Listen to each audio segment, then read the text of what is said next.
indi Saint Valentin nayirihiritse rega si ngombwa si itegeko kugira gute ibyo bya Saint Valentin si itegeko kubyizihiza ko namwe nta rugero mutwereka se ko nawe ntaho nabonye zitanga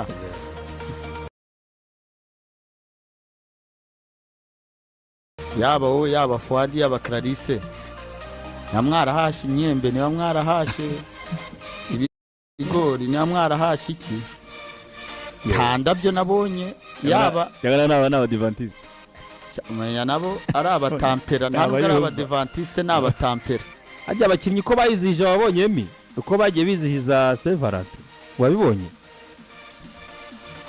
ko ugira uko ungenzereza aba basore ture kubwa kutaha hari uwarusimbukamo biragoye reka binini gicumbi binini tari Richardson inyogosho si zimwe ariko ibikorwa n'ibitandukanye aba mutentera handi ni black ariko imirongo ni ariko ibintandabyo ziri aho babikatira ni hamwe ibintandabyo zirimo ari ezina sibora ngatabakoze bino bike wowe niko wayijije na siri gutya ni gutya wayijije wowe ariko nari kwizizana nande ariko no muntu unkozaho ruraro rimisi ikomereze twigendere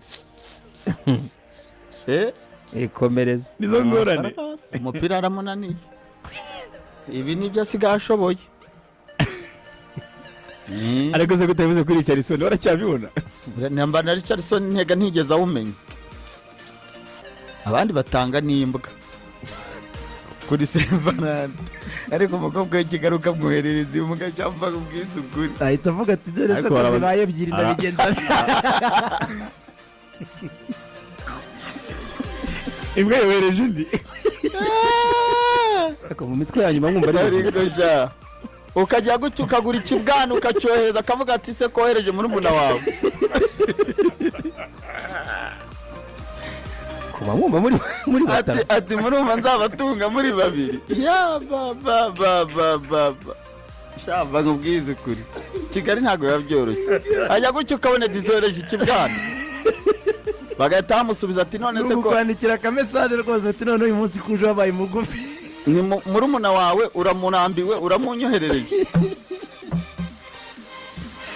ariko mana ntago babyoroshye muntu wanjye ko bitakunda ngo hagire umubyeyi batunga mu nzu mwembe muri batatu yayivamo akayibasigira kigende nta kintu yaba neza reka nkubwire eza fotorashize ariko dushakira ifoto ya Gicumbi kuri Saint Valentin byibuze wayikura he ngo hariyo nagiye kubona mbona niba ari inde niba ari na foto ni ikibazo amo ujye uvuga ngo nkundira abantu ayipostinze ce muri vora abantu niba ari vora niba ari basket abandi Saint Valentin ndabyo ziracicikana Fuadi narabwemeye barirwanye umunsi wose bazanye mu kazi yari yahunze se oya bari kumwe yaramuzanye no ku kazi birirwa hano bari kumwe bari kumwanga muri macyara mu bwati Gicumbi nawe kirageze ko urumva Fuadi mutangiye ubuhamya muri macyara mu bwati uyu munsi ndashaka kukwereka ikintu kiruta ibindi ngwino tugakorane oya ko baje ngo simbize ko bari kumwe hari Gicumbi iyo ubushize yagiye Nyabugogo ngo agiye kunezeza agura igitaro cy'imyembe imbuto ibinyomoro biki arahaha imifuka n'ibicara yaragiye gukora basadubanize ahuye na Clement Kina Music aramubaza ati se kuri Saint Valentin abandi barimo baracicikana indabyo wewe wikoreye ibitaro by'imyembe ibugira ngo umudamu gitusaka niyo bino kugenda rimwe turayemera ariko yizana aheruka ururabyo mu bukwe bwe narwo nuko abari itegeko y'ubu ntabwo nanabonye ko uyu munsi ndi njyenyine cyangwa tubwiye tukugira inama ko bose batari baba kanirwaneho muri ubu buryo rwose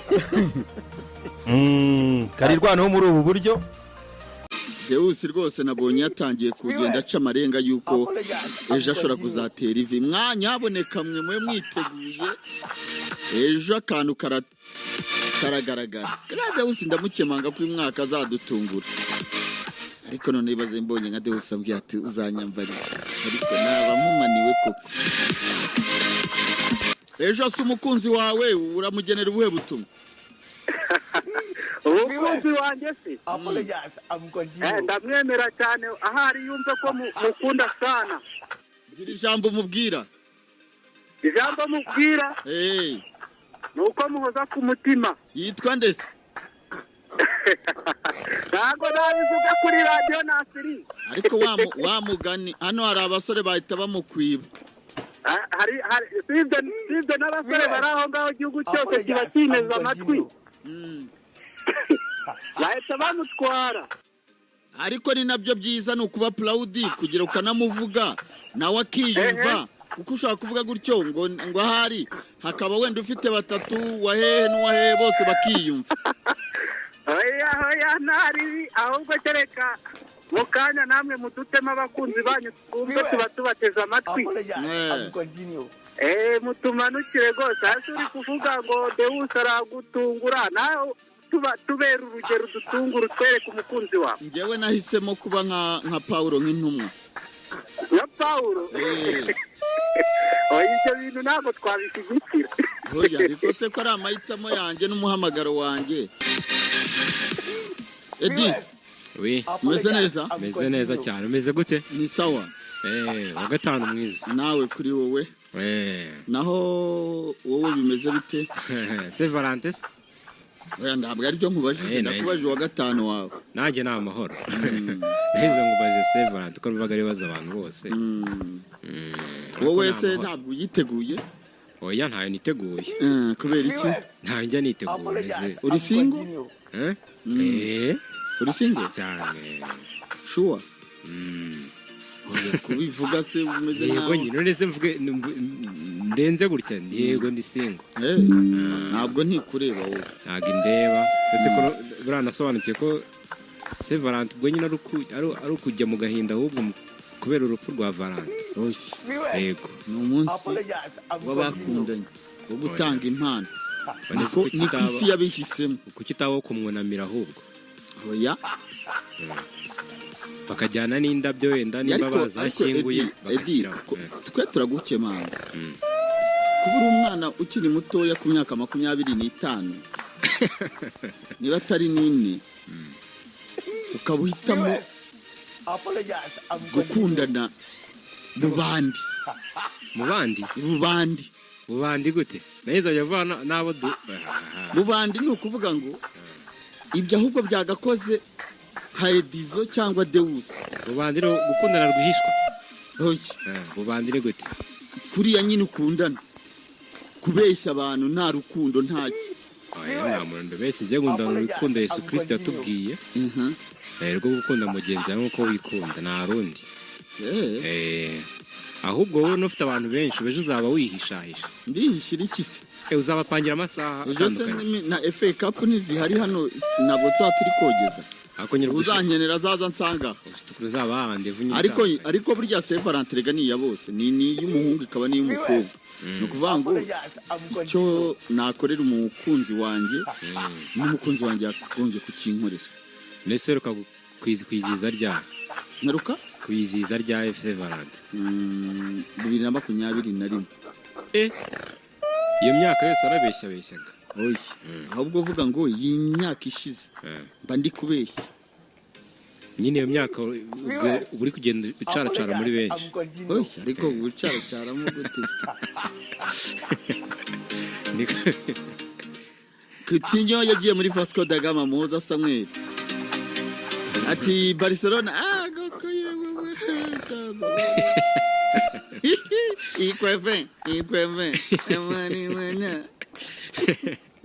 se mugiye gutangira kuri Barcelona. Barisa yanshimishije ku mugoroba. abafana ba Barisa muze hano, muze ngaha mugani wa Desire. ariko birabiba muze ngaha tuganire abafana ba Barisa getse muri no minsi ndi mu rukundo nabo. arabona ndimo ndabwira hano hasi ndababwira nti basagira ibyago ntibazatombora imwe mu mara ya makipe ane yo muri Premier League muri knockout stage.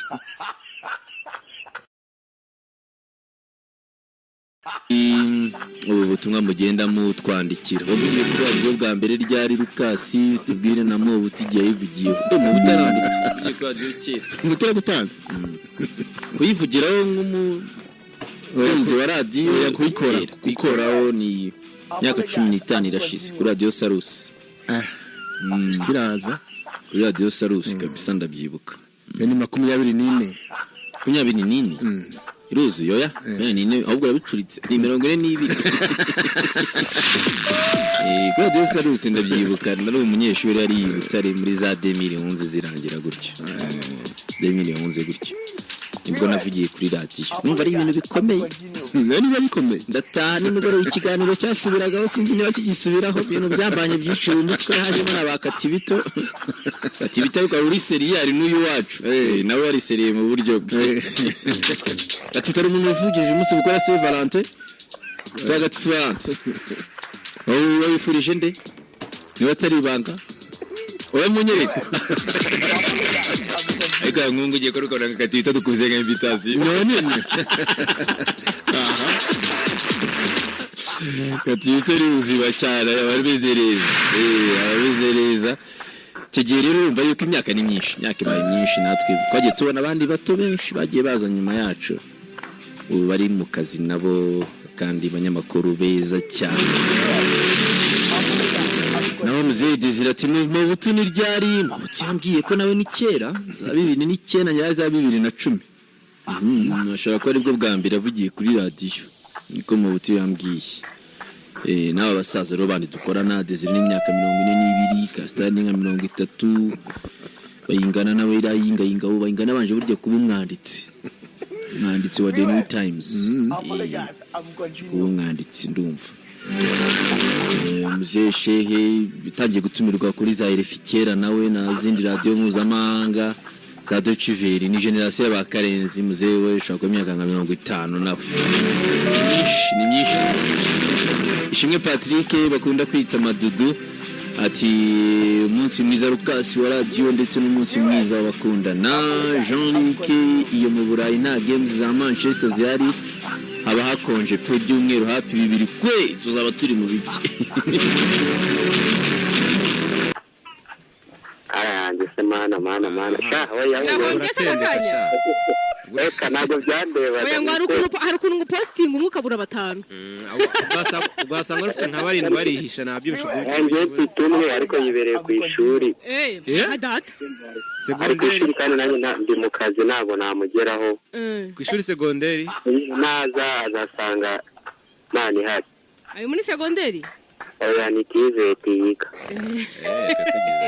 Yiga imyuga. Asante sana. Bandi mwarakoze ati mugani kutatubwiye iki se Saint Valentin nziza kutatubwiye se ko mvuga Saint Valentin nziza ugaceceka ntabwo uzi ko basubiza ntabwo uzi ko basubiza aravuga ngo ushaka kubwira umuntu isabato nziza ukamenya uko asubiza cyangwa umwaka mushya Saint Valentin nziza tasubiza ngo urukundo ni rwogere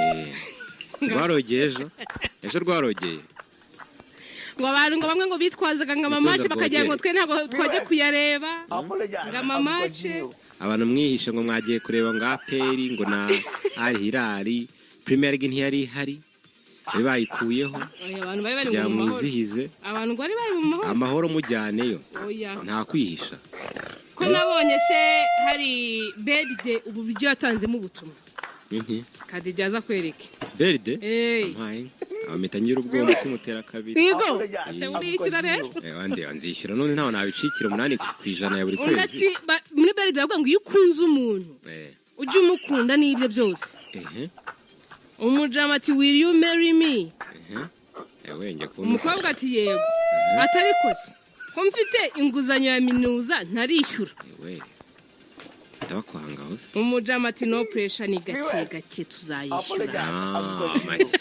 ya ni bere amasi uranye na wankunda ni deni ryanjye koko wowe nawe oya ntabwo yabura hagira uza nyifashiriza rwose ajya atanga kane ku ijana kandi kane naho ufite inguzanyo ya birthday ya minuza ushaka umukobwa aza gufashe kuyishyura pfa kuba nawe ntayafite uri tayari naze muhedi uri tayari naze muhedi rwose uzamfasha kwishyura ariko nta bindi utazamfasha nigendera rware n'ibindi bibazo